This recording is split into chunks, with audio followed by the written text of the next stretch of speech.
E aí a gente entra na questão da discussão sobre estresse.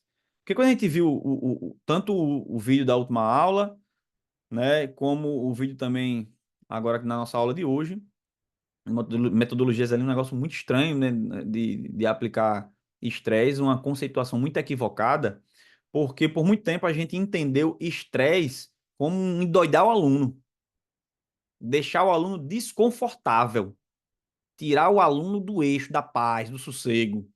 Então, por muito tempo, as instituições e as pessoas entenderam que inocular estresse, colocar estresse na instrução, é simplesmente isso, é deixar o aluno cansado e agoniado. E aí, beleza, se a proposta é essa, como é que você vai fazer? De qualquer jeito. Gritando, sacudindo, batendo, molhando. Qualquer estratégia está valendo. Se é só tirar a pessoa do conforto, tranquilo. Isso aplica algum estresse? Lógico que aplica. Agora, será que isso está adequado para o resultado que eu quero com o treinamento? Muitas vezes não. Porque o principal objetivo da inoculação de estresse é eu conseguir aplicar uma configuração de estressores que o aluno visualize que ele realmente vai ter na prática. Não é que vai acontecer a mesma coisa, mas vai promover a mesma sensação. Então, por exemplo, o confronto armado ele é urgente? Ele é urgente. Tem compressão de tempo? Tem compressão de tempo. Então, a gente pode aplicar formas de compressão de tempo compatíveis com o que ocorre no confronto armado. Então, se eu tenho na minha simulação ou no drill de tiro, eu coloco, ó, esses disparos aqui são 5 disparos, mas você vai ter que fazer eles em 2 segundos, em 1,5 segundo, 3 segundos. Ah, isso daqui você vai ter que executar essa pista em até tanto tempo.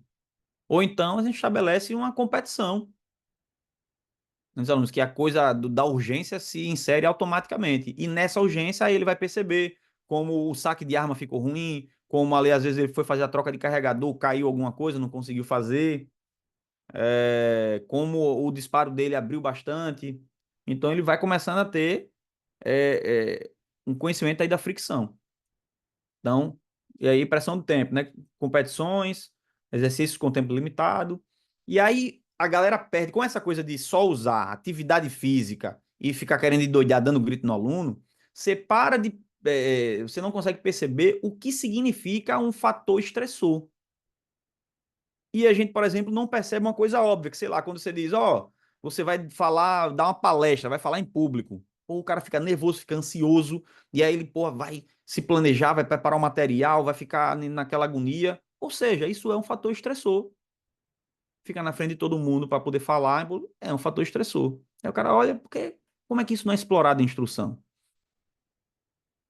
Ou o que é que deixa a gente estressado na atividade policial? Será que é só o fato de estar cansado? Será que vai ter alguém sacudindo a gente na ocorrência? Ou simplesmente o fato de você estar indo rumo ao desconhecido é um fator estressor?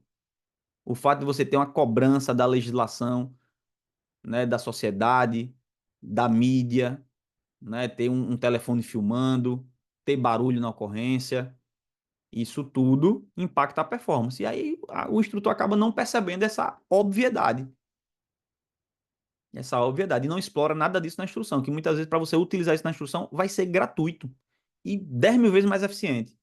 Então, a ambiguidade da tarefa. O cara vai abordar alguém, né, coloca a mão na cabeça, a pessoa não coloca e fica com a mão para trás, ou então fica com a mão dentro de uma mochila. E aí, o cara tem o que na mochila? Tem nada, ele é maluco, ou então tá com uma faca, tá com uma arma de fogo, vai atirar em você. Então, você fica sem saber qual tarefa que você vai executar. É a conduta para um indivíduo perturbado mental que está sem nada, para um perturbado mental que está com a arma, para um criminoso que está com a arma, para um criminoso que está com droga. O que é que eu vou fazer? Você tem uma ambiguidade. E aí a gente precisa ter cenários, né? Construção de cenários rápidos, né, a gente chama de flash cenário, com decisão crítica, né? Ou seja, você bota num cenário de 10 segundos só para saber justamente sua tomada de decisão nessa demanda específica. Barulho é algo que é um estressor O barulho não é som, né? O barulho é aquele som que você está ali atrapalhando de prestar atenção no que você precisa. Então, mas qual é o barulho que eu vou ter na ocorrência? Então, a gente precisa raciocinar ali algum tipo de barulho típico do ambiente da tarefa critério, de preferência, né? Então, a situação que, pô, tem viatura, vai ser o mais comum é isso, né? Sirene de viatura, barulho de caixa de som em bar, por exemplo, você vai ser chamado para 1 milhão de ocorrências de perturbação do sossego. Aí você coloca essa demanda aí do barulho de caixa de som, tá? Como isso atrapalha a demanda de coordenação, o processo de abordagem, tudo isso. Bem como também você que tem porte de arma, não é policial, mas você está portando a arma e está num ambiente extremamente ruidoso, só que você vai precisar muitas vezes entender se uma coisa que está rolando ali na sua frente é uma briga, né? Alguém que tá um roubando o outro, ou é uma interação de amigos, por exemplo, que às vezes na expressão facial tá parecendo ser uma pessoa, tá parecendo ter comportamento hostil, mas não. Se a gente conseguir só ouvir as pessoas, a interação das pessoas, seria bacana, mais fácil de entender, mas como tá uma barulheira em volta, a gente não consegue entender. Isso causa estresse. Distância. Simplesmente você variar a distância de um mesmo evento, você aumenta o pico de estresse. Então, tem situações que o estresse ele não está sendo totalmente definido por conta da ameaça em si, ou seja, se o cara está de fuzil, se o cara está de faca, se o cara está com a granada na mão, mas muito pela proximidade do estímulo. Então, a gente precisa variar distâncias dos alvos mesmo no treinamento, variar, inclusive, a cadência que é aplicada em cada alvo, a depender dessa distância, promover cenários rápidos com ameaças súbitas, né? Você vai dobrar uma esquina e encontra uma ameaça já de frente para você. Isso muda muito o comportamento, então é um fator de estressor importante. Novidade, um dos maiores fatores estressores da atividade policial é o fato de você estar sempre chegando ali para ver uma ocorrência que você não conhece.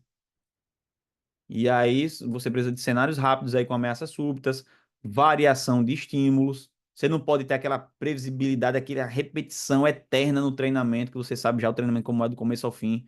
Você precisa ter uma série de variações de condições para você estar tendo o tempo todo que se adaptar, compreender e performar. Pressão por performance. Então, aquela pressão que a gente vai ter na ocorrência de crise com refém, na ocorrência comum também, que vai ter o crítico, vai ter a pessoa filmando, vai ter, enfim, qualquer coisa, ou do seu par lhe acompanhando, o seu subordinado vendo o que você está fazendo. Então, tudo isso gera pressão para que você tenha uma boa performance. E você ter competição entre os alunos, você ter qualquer aplicação de cenário, inclusive, o aluno ele já fica com uma pressão por performance muito grande. Então, muitas vezes o cara está tranquilo com relação. É, ele está tranquilo com relação ao processo de tomar decisão, às habilidades que ele desenvolveu, mas o que deixa ele super nervoso antes de começar a simulação é simplesmente o fato de que ele está sendo observado. Está sendo observado, ou então que aquilo ali vai ser filmado, vão poder assistir depois, e ele ali tem uma reputação a zelar, ele tem uma expectativa, né, de que ele é uma pessoa boa naquilo que faz, e pode ser que depois daquela simulação isso daí seja quebrado, posto à prova, então tudo isso gera pressão por performance, que é algo extremamente presente na atividade policial, né, e pode ser trabalhado, né, de maneira gratuita aí durante a instrução. Carga da tarefa, então você colocar exercícios que demandem memória de trabalho, que você realmente coloque várias instruções, cenários com vários figurantes, com demandas mais complexas, vão estar ali de um fator estressor da atividade, para você ter uma carga de tarefa grande mesmo para poder dar conta, e isso sobrecarrega. Conflito da função. Então, quando você coloca cenário aí de interação em equipe, começam a aparecer esses problemas, né, que geram um conflito ali, né? Porra, qual é a minha função nesse contexto aqui? O que é que eu deveria estar fazendo? Ou então, ambiguidade, né? Será que é isso mesmo, tá? A tarefa? Ou então, pô, será que o fulano está fazendo, na verdade, o que era para eu estar fazendo? Então, a gente vai ter conflito de função, ambiguidade na função. Privação sensorial, né, característica muito típica de diversas ocorrências. Né? Então, cenários com capuz, em que você faz uma restrição sensorial, coloca o capuz na pessoa, monta o cenário em volta dela, retira o capuz e ela tem que dar conta daquele cenário. ou o cenário com baixa luminosidade, ou o treino mesmo de baixa luminosidade. É interessante como só o fato de você estar fazendo alguma coisa de noite muda completamente ali o astral da instrução, o aspecto da vinculação emocional do aluno, uma série de preocupações, mas também aumenta a insegurança da instrução, né? Isso daí tem que estar sempre sendo bem planejado.